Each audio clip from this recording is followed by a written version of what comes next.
Welcome to Dave's Cooking Show, and for you today we have a Batanga.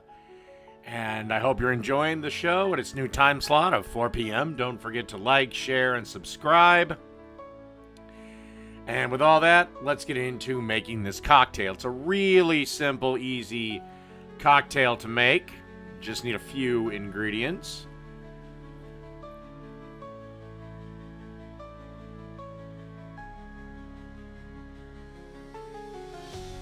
One kind of specific one, but not that big of a deal. All right, to a glass, an ice-filled glass, you want to add a shot of tequila, the juice of a quarter of a lime or 1 tablespoon of lime juice,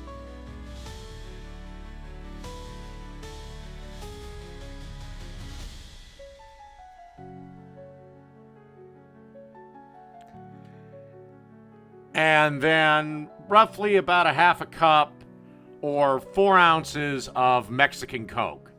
It does have to be Mexican Coke. And that's it.